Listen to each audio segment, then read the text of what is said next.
মেয়েদের স্বামী মারা গেলে তাদেরকে বিধবা বলে, তাহলে ছেলেদের বউ মারা গেলে ছেলেদেরকে কি বলবে? এই জবাবটা আজকে আপনারা আমাকে দিবেন, আমার জানার খুবই ইচ্ছা।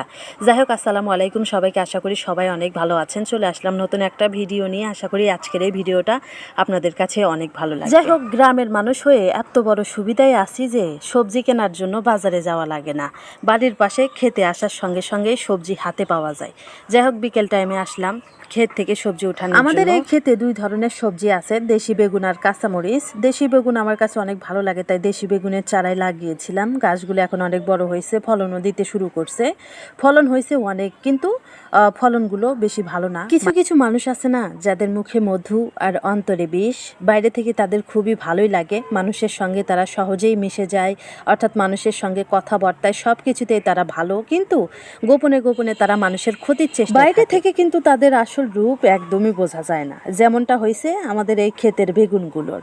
বাইরে থেকে খুবই সুন্দর লাগে, দেখে বোঝাই যায় না যে বেগুনগুলো নষ্ট, কিন্তু যখনই বেগুনগুলো তুলে বাড়িতে নিয়ে যাওয়া হয় রান্নার জন্য, কাটা হয়, ঠিক তখনই দেখা যায় যে বেগুনগুলো নষ্ট, পোকাওয়ালা। যাই হোক, এই যে একটা হাতে বেগুন দেখতেছেন, এই বেগুনটা কিন্তু নষ্ট হয়েছে, তবুও তুলে নিলাম, বাড়িতে গিয়ে দেখে দেখে ফেলে দিব যেগুলো একদমই বেশি নষ্ট। যাই হোক, এই যে দেখেন আর একটা বেগুন তুললাম, অনেক বেগুন আছে, কিন্তু প্রচুর ঘাস হয়েছে, আপনারা দেখতেই পাচ্ছেন। এই ঘাসগুলোর কারণে একদমই বোঝা যাচ্ছে না যে কোন গাছে বেগুন আছে আর কোন গাছে নেই। এই ঘাসগুলোই কিন্তু এই বেগুনে পোকার অন্যতম কারণ। ঘাসগুলো পরিষ্কার করে দিতে হবে এবং এই গাছগুলোতে বিষ দিতে হবে পোকা মারার জন্য, তাহলেই কিন্তু এই বেগুনগুলো আবারও ভালো হয়ে যাবে। 2-3 দিন পরে আমি এই বেগুনের টালে আসি বেগুন তোলার জন্য, কিন্তু এই যে ঈদের কারণে আসতে একটু দেরি হয়ে গেছে, তাই দেখতেছি অনেক বেগুন পচে নষ্ট হয়ে গেছে।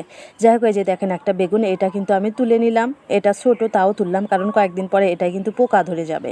যাই হোক, এক গাছ থেকে 2টা তুলছি, আরও সামনের দিকে আরও বেগুন আছে, খুঁজলেই আরও অনেক পাওয়া যাবে। যাই হোক, খুঁজে খুঁজে আজকে সব বেগুনই বের করে তুলে নিয়ে যাব।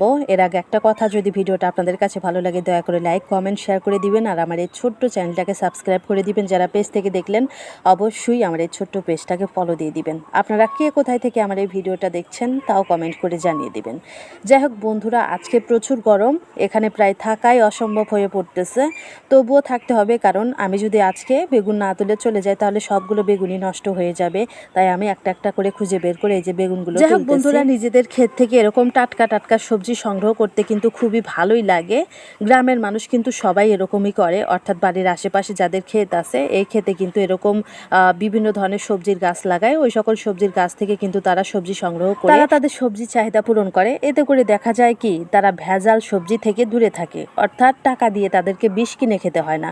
শহরের মানুষরা কিন্তু টাকা দিয়ে বিষ কিনে খায়, অর্থাৎ এই সবজিগুলো শহরে কিন্তু বিভিন্নভাবে ভেজাল মিশায়। শহরের মানুষ ভেজাল দিয়ে এগুলোকে বিক্রি করে, এগুলো আবার শহরের মানুষ কিনে নিয়ে যায়, বাড়িতে গিয়ে রান্না করে খায়। ফলে এই ভেজাল সবজির ইফেক্ট কিন্তু তাদের শরীর স্বাস্থ্যের উপর পড়ে, বিভিন্ন রোগ বালাইয়ের সৃষ্টি হয়, মানুষের স্বাস্থ্যহানি ঘটে। এটাকে কিন্তু তাহলে বিষ খাওয়াই বলে। আপনারা কি বলেন অবশ্যই কমেন্ট করে জানিয়ে দিবেন। যাই হোক বন্ধুরা, গ্রামের মানুষ হয়ে অনেক সুবিধায় আছি, টাকা দিয়ে বিষ কিনে খেতে হয় না, নিজেদের সবজি নিজেরাই উঠিয়ে তারপরে রান্না করে খাই। এই জিনিসটা কিন্তু খুবই ভালো গ্রামের মানুষের জন্য। গ্রামের মানুষ শহরে বিভিন্ন সুযোগ সুবিধা থেকে বঞ্চিত থাকলেও তারা কিন্তু এই যে ভেজাল পণ্যের নাগালও পায় না।